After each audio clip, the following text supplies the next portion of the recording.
Au Au à tous, bienvenue sur la chaîne des panafricanistes par essence, par conviction et par excellence.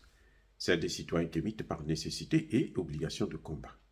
Nous sommes une chaîne qui n'est guidée que par nos ancêtres et rien que par les ancêtres qui appartiennent à l'égrégore du monde noir. Par conséquent, nous ne croyons en aucun Dieu venu de l'étranger. Toutefois, cette vidéo n'est aucunement destinée à inciter à la haine ou à la violence, car nous menons un combat qui est d'abord et avant tout spirituel, intellectuel et démocratique. Ensuite, il est politique, géopolitique et géostratégique. Contre l'impérialisme, le colonialisme, le néocolonialisme et l'endocolonat, qui sont tous qualifiés de crimes contre l'humanité. Nous menons ce combat sur la base du principe fondamental que nous avons hérité de nos ancêtres kémites, qui est celui de la Mahat, c'est-à-dire solidarité, vérité et justice. Vous êtes donc en droit de connaître la vérité et nous avons l'obligation de vous dire la vérité, rien que la vérité, afin que justice soit rendue au continent africain.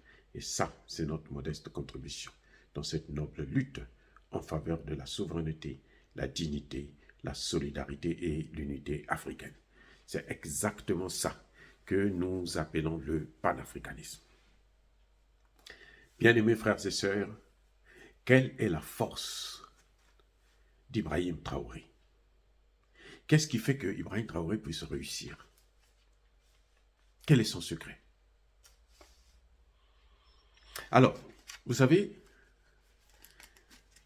Ibrahim Traoré, c'est un homme qui est pragmatique. Ibrahim Traoré ne va pas chercher loin des solutions. Il les cherche autour de lui, avec son peuple. C'est-à-dire que ce n'est pas quelqu'un qui va demander des conseils à Paris, à l'Élysée. Non. C'est pour ça d'ailleurs qu'on le déteste. On le déteste même plus que Assimi Goïta, alors que c'est Assimi Goïta qui a ouvert le chemin, qui a montré la voie. C'est le maître.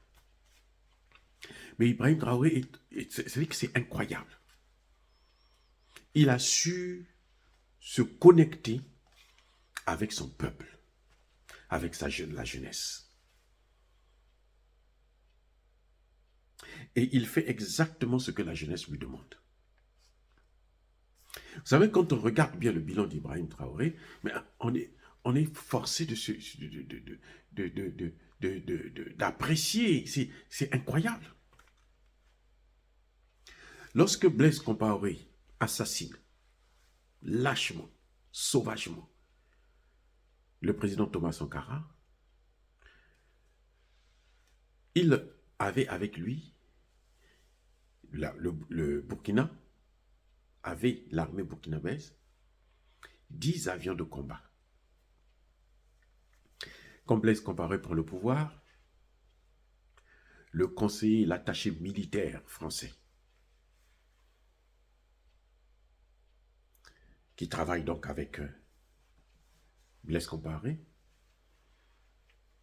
a amené le Burkina Faso à détruire toute sa flotte aérienne. Tous les avions, là, ils les ont détruits. C'est exactement ce qu'ils ont fait en Côte d'Ivoire. En Côte d'Ivoire, avant même que Laurent Gbagbo ne puisse perdre le pouvoir, eh ben, les Français, ce qu'ils ont fait, c'est qu'ils ont fait tuer 9 Français, et ils ont mis ça sur le dos de Laurent Gbagbo, et ils ont trouvé un prétexte pour venir détruire les avions ivoiriens. Et j'espère qu'aucun pays, en dehors de Tchad, du Kakadébi, qui continue à croire que la France va l'aider, va développer son pays. Vous allez voir comment l'armée tchadienne sera décimée et affaiblie. On parle aujourd'hui de l'armée tchadienne, donc c'est une armée, c'est pas de mal. Vous allez voir comment ça va être. Donnez-moi 5 ans. Donnez à Kaka 5 ans. Vous allez voir ce qui restera de cette armée. Bref. Donc quand Ibrahim Traoré arrive, il n'y a pas d'armée. Il n'y a pas d'armes, il n'y a pas d'équipement. Vous avez pour une Kalachnikov 4 à 7 militaires. Je me rappelle ce que les Français faisaient au Burkina, au Centrafrique, où on les entraînait avec des bouts de bois, et puis vous pointez ça sur l'autre et vous criez « Tard !» Et l'autre tombe, il dit « Ah, je suis mort !» C'est comme d'un jeu des enfants. Ça, c'est une armée qui doit combattre les terroristes. Ibrahim Traoré arrive au pouvoir, là. Il n'y a même pas 200 Kalachnikov dans les réservoirs,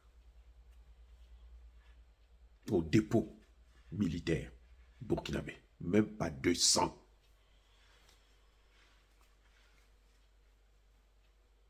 Et qu'est-ce qu'il fait? Nous n'avons pas d'armée, donc il faut constituer une armée. Et il faut l'équiper. La première des choses que Ibrahim Traoré fait, c'est ça, c'est le réalisme. Vous regardez, vous dites, mais il n'y a pas d'armée, comment on peut faire la guerre? Quand des gens qui sont très bien entraînés et bien armés. Alors, on va trouver des moyens. On va former. Ibrahim Traoré, sur une population de 26 millions d'habitants, Ibrahim Traoré a pu former 100 000 en moins d'un an. 100 000 VDP en moins d'un an.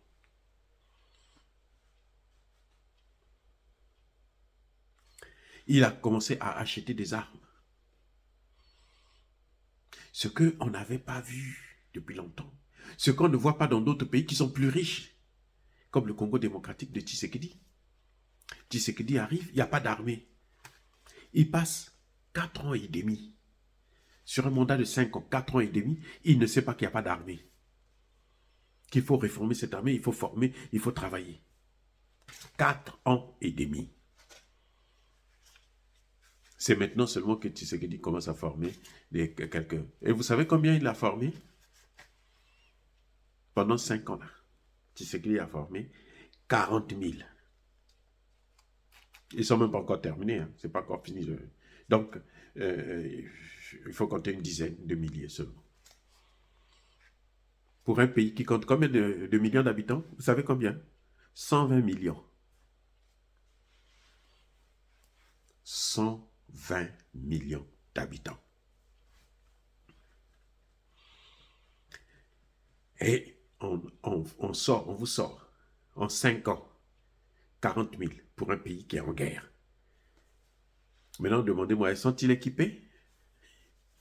Et non, ils ne sont pas équipés. Mais l'argent qu'il est allé prendre là au FMI et à la Banque mondiale, les milliards là, c'est pourquoi? Vous savez ce que Tshisekedi a fait de ça? Augmenter les salaires des hommes politiques, députés, sénateurs, militaires et autres. Pas pour équiper le pays, pas pour former des jeunes qui vont aller combattre, récupérer les territoires que le roi est en train de prendre. Ibrahim Traoré, c'est pas ce qu'il a fait. Ibrahim Traoré a expliqué, dit, mais si nous on voulait être riches là, on serait déjà milliardaires. Les propositions ne manquent pas. On vient te dire, ne fais pas ceci, fais cela. On va te donner tant. Voilà comment ça se passe. Ne vous leurrez pas. Quand vous voyez Tshisekedi en train de traîner là, c'est parce qu'on lui donne de l'argent, on lui construit des maisons, on lui donne des visas pour aller installer ses enfants ici et là, machin, tout ça là. Il peut se balader partout dans le monde. Aux frais des Occidentaux. Mais eux, ils récupèrent des territoires plus grands que leur propre pays. Le Kivu là seulement là, c'est plus grand que la France. Le Kivu. Bref, vous voyez, je vais dire que Traoré, sa force, c'est la connexion et le réalisme. Connexion avec la population. Le réalisme parce qu'il voit les problèmes, il met la main dessus, il règle. Il a formé plusieurs brigades de gendarmerie. Il y a au moins, aujourd'hui, nous avons au Burkina Faso 12 bataillons d'intervention rapide. 12. Quand Ibrahim Traoré arrive, il n'y a que 3, comment on appelle ça, 3 régions militaires. Il crée 3 autres. Ça fait actuellement, nous avons 6 régions militaires. Les bataillons de gendarmerie, il y en avait aussi 3 seulement. Il les a multipliés par 2. Il y en a aujourd'hui 6. Donc l'ensemble du territoire est assuré par les militaires, les gendarmes et les policiers. C'est pour ça qu'il est en train de réussir le combat. Et depuis que le Niger a fermé sa frontière, ben, les terroristes ne peuvent plus aller nulle part, ceux qui sont dans le Sahel, puisque leur base, c'était dans la zone des 3 frontières. C'est de là qu'ils dansaient. Hein? Ce que nous, on appelait à l'époque le zekete. Donc, vous dansez là comme des fous. Et ils tuaient, ils faisaient couler le sang des Burkinabés, des Maliens, des Nigériens. Maintenant que c'est fermé, ils sont encerclés, ils ne peuvent plus faire. Ils sont devenus, quoi? Orphelins, de père et de mère. Ils sont abandonnés. On peut maintenant les décimer.